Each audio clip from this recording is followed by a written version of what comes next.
Welcome to Biztech's Enterprise Technology Show, the show where we feature technology companies operating across Asia, talking about their solutions and how they make a difference to their customers' businesses.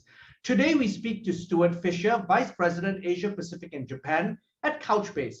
Couchbase is a NoSQL vendor that develops Couchbase Server, an open source NoSQL document-oriented database optimized for interactive applications. Now that's a mouthful. So what we're going to do is we're going to get Stuart to get the ball rolling and give us an overview of Couchbase and its history. Welcome to the show, Stuart.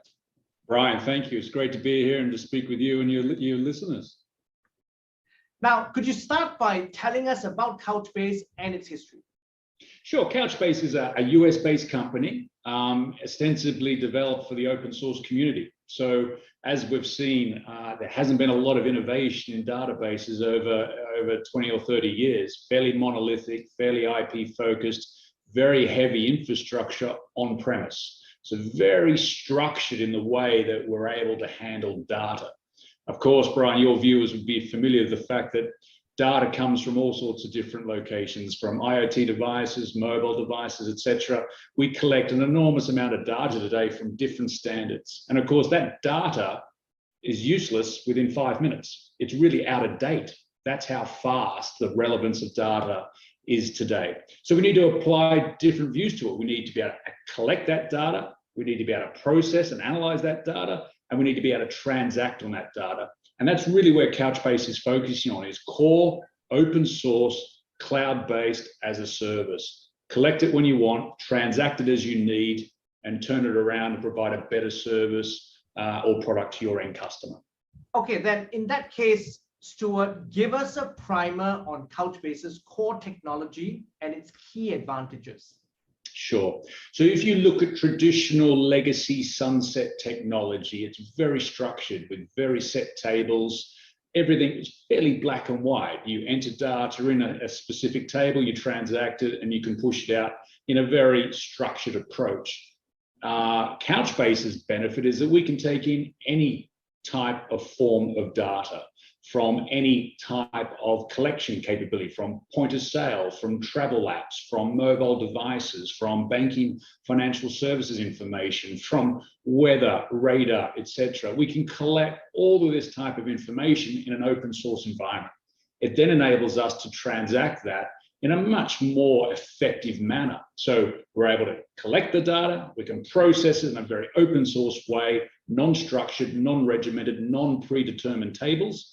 And that enables our customers to do something much more effective with that when they're looking at addressing their market requirements and outreach to their customers. Much more nimble. Okay, so give us an example of some of your key product and service offerings.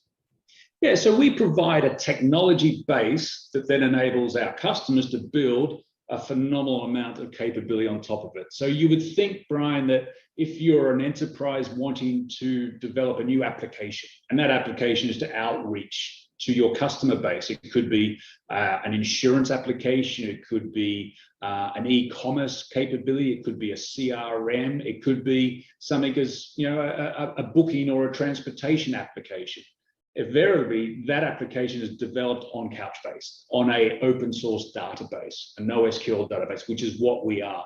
So if you look at a way where we rarely do these big, heavy IT transformations anymore, we do them in smaller microservices. So then quicker ROI for the customer. Instead of taking these massive multi-year projects, we can break it down to bite-sized projects. So invariably, a lot of our users will do microservices, and the application development may be in a matter of days or weeks.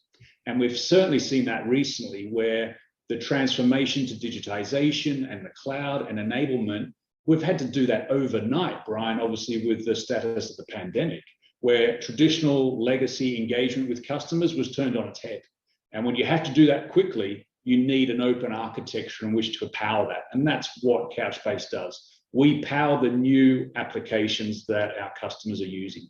Okay, Stuart, give us some perspectives on how customers have used your solutions over the last 2 years, and what are some of the benefits in terms of dollars and cents and also outcomes?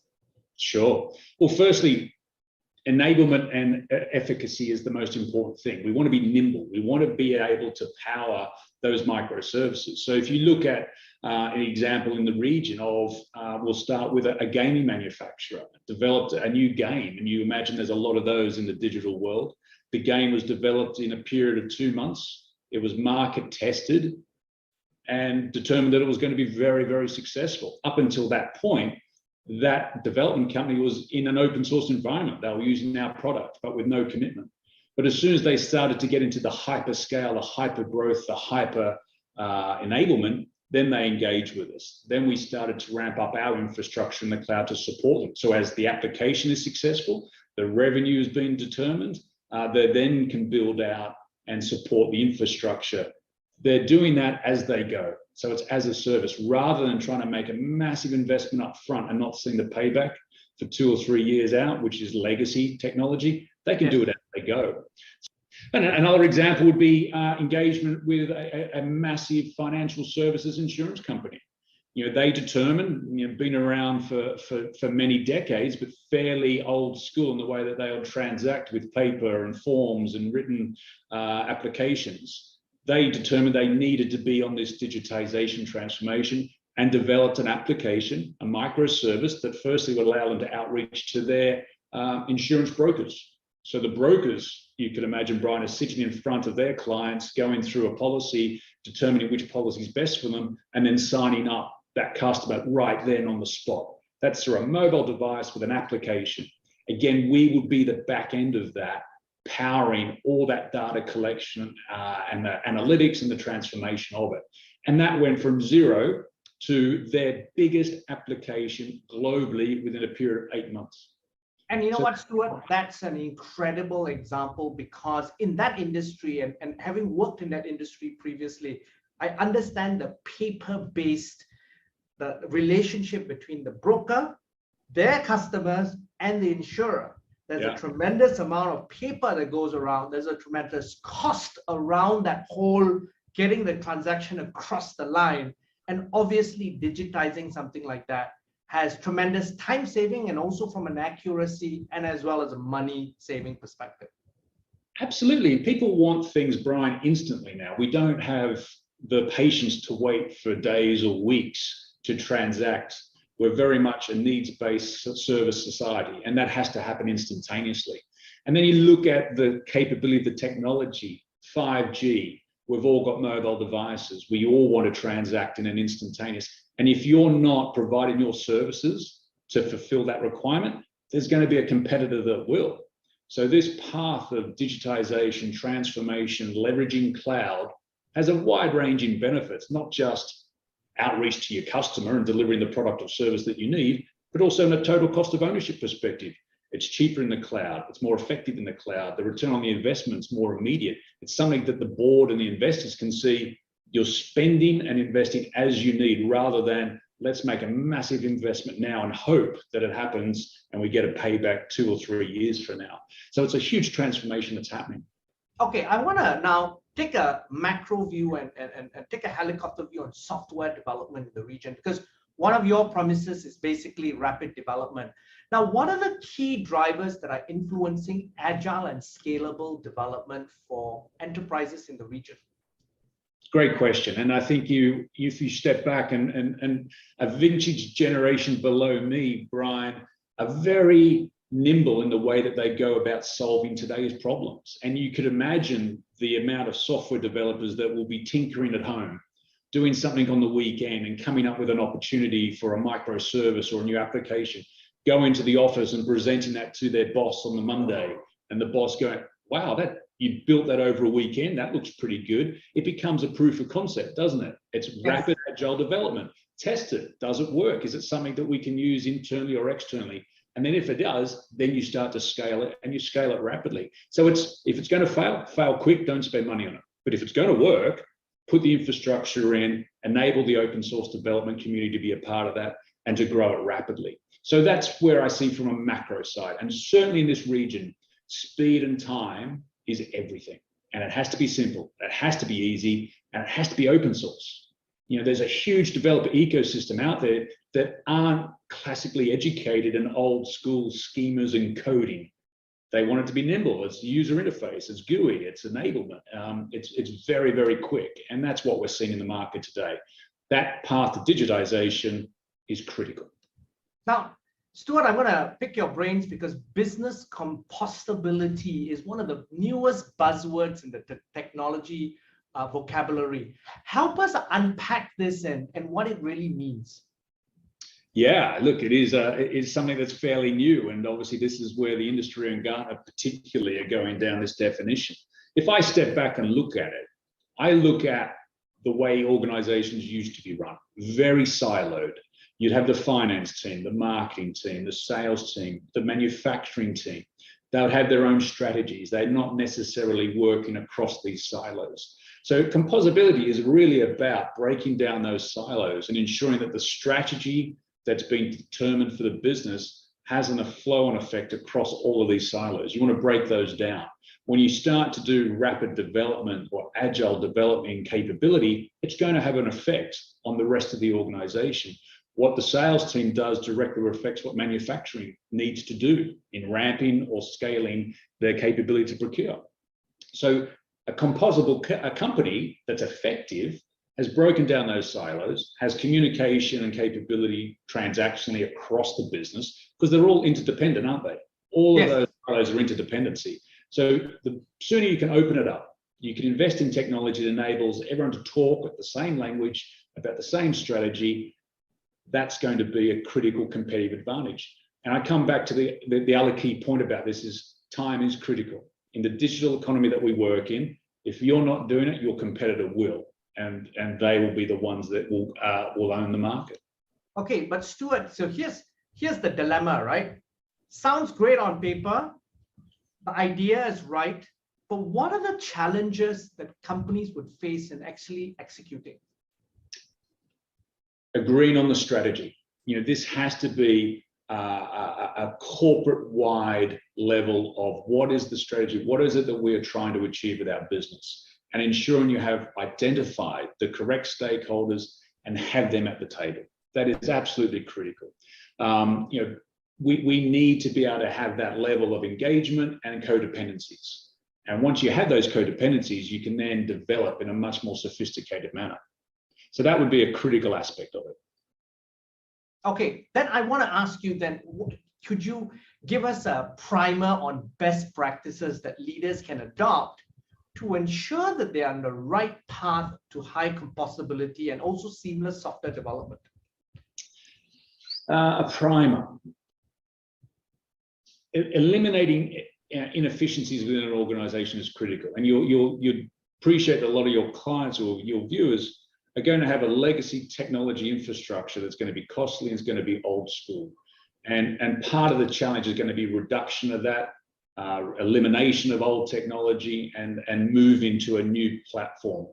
That new platform is not going to be old school IP based. It's going to be open source. It's going to be free in most determinations. It's going to be cloud enabled. It's going to be invest a little now and watch the growth and the development come as it has. So, best practices is identifying microservices, identifying micro opportunities where you can get some quick wins in the business. Don't try and look at it holistically. What is something that we can do today to improve our operational cadence in manufacturing or outreach to customers or launching a new service? Rally the strategy, the team around one particular goal, deliver it as a microservice and rapidly prove it works. And then as the stakeholders can stand back and say, now how do we rapidly do that across the rest of our business to continue this growth digitization? Start small, be very focused, make sure it's impactful and it's measurable. It has to have a good measurable ROI. That will then define the success and the ability to demonstrate to all the stakeholders, this is the path we need to go down. What else can we do now to improve our efficacy? Okay. So you've now given us the best practices. What are your thoughts in terms of the key trends for teams in Asia to leverage on in 2022? Key trends are really going to be, again, it comes back to agile, speed wins. Those that are faster and more nimble and more responsive to the market are the ones that will be successful. Nothing highlighted that more than when the pandemic shut down the global economy overnight. Those organizations that were able to adapt and evolve, the shift and lift to cloud, why did that happen? Because people couldn't get into offices, they couldn't manage their data centers, they couldn't access their technology that they needed in a physical sense. So the shift and lift to cloud fundamentally changed the dynamic of how companies operate.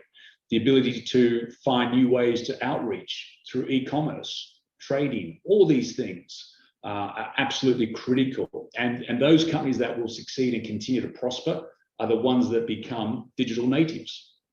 They're the ones that are rapidly shifting to digital, rapidly shifting to cloud, and every decision they make is through that lens of digitization and enablement has to be at the core of everything that organizations do today. Now, Stuart, I want to now zoom in on Couchbase, the company. So you're new to the company. You have come in at a time where you're transitioned from a private company into a public company. Tell us about this process and how that's changed the way the company operates. Sure. Thank you, Brian. Certainly, I'm within 10, 11 months of being with the business, but when I look at an organization, one of the first things I look at is the technology innovation. Is this a technology that is super relevant for the market today? Is it transformational?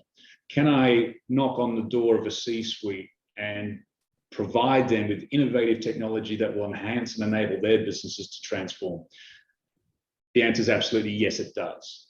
Is it a step change from legacy sunset vendor technology that's been around for 20, 30, 40 years? Yes, it is.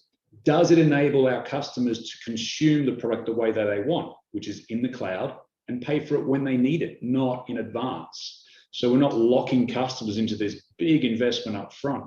So we have nimble technology, it's open source, which means we have so many more developers available to work within that environment. We're selling it in a way that is open and on demand, which is the way that they get sold so they can expense.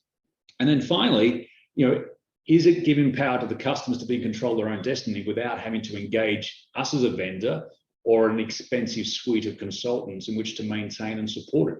The answer is absolutely yes. So when I look at that from a valuation perspective, I think Couchbase is absolutely in the right space. I look at the other market dynamics of this shift and lift from old school legacy, on-prem, incumbent, structured RDBMSs and move into a nimble cloud-based. That's the sweet spot for where Couchbase needs to be and our customers want to procure. Being a public or a private company fundamentally doesn't change anything that we do.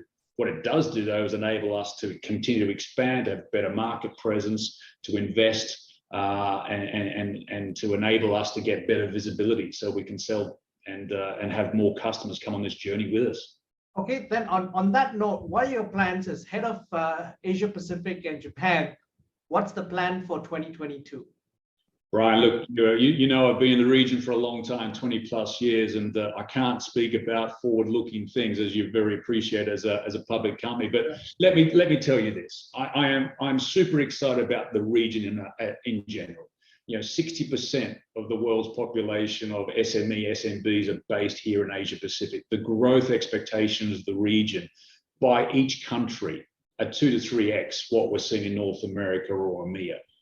This is Asia's decade, and the innovation, the enablement of what is happening at pace in Asia Pacific is just very exciting. And that's why I'm here, to continue to invest in the region and to be able to deploy our technology and enable these Uber customers who are doing globally leading technology innovation, be it in travel apps, booking apps, e-commerce, banking, financial services. A lot of the biggest innovation that's happening in the world today coming out of Asia.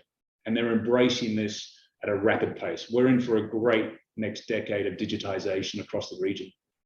Now, Stuart, final question. I want to focus on you. You've been, as you just mentioned, managing in Asia for the last 20 years plus. How has leadership and managing people changed during that period of time? Yeah, it's a great question, and certainly one that not only I, but a lot of my colleagues in the industry are struggling with. When you go from a period of high intensity travel and engagement and face-to-face relationships to have that disconnected overnight is a massive transformation for anyone. The outreach and the engagement that I do as a leader has to be so much more effective using the digital media that we have. We were, fortunate that messaging apps and the video conferencing and things were coming in. Could you imagine the transformation if that hadn't been part of our daily equation prior to the pandemic? So I'm also seeing that the people we attract to the business, the people that are investing in the business, are becoming digital natives. It's no longer an issue to have an interview on a Zoom call with you here, Brian, versus me flying into your studios and doing it the old school way, which is what we would have done. I'm also seeing that people are being enormously more effective. I'm being much more effective in the way that I'm able to engage my business, and the time I spent in it is much more effective as well. And that ultimately means a much better work-life balance as well. I spend more time with my kids, more time with my family, more time away from the business, which makes me much more effective when I get back into it. And I think this is going to continue. I honestly hope, Brian, I don't end up being the travel champion that I was prior to the pandemic. We don't want to be going back anywhere near to traveling 3 or 4 weeks out of every month. I think that's where the airlines are going to be impacted, Stuart, because of the reduced business travel. I think business has fundamentally changed. I agree. It's not going to be the volume, right? It's going to then come down to the same story we've been talking about, which is the customer experience, the digitization. Make it easy, make it enjoyable, make it effective, make it point to point. I'm not going to go through big hubs. You can't treat me like I'm part of this massive volume of travelers. I want to be unique. I want you to know who I am. I want you to look after my specific requirements and my preferences. And digitization and enablement through that massive data collection that is happening is the only way they're going to be able to do it. CRM today is the most important thing that any organization in any industry vertical can do. Understand your client, understand their needs and their wants, and provide a service to them in a timely fashion. And that comes fundamentally from collecting the masses of data that we have, analyzing it, and transacting on it. Stuart, it's been a pleasure having you on the show. Thank you very much for taking your time to come on. You're welcome, Brian. Thank you for the invite, and thank you to your viewers. I hope it was beneficial. I certainly enjoyed it. We'll look forward to speaking again.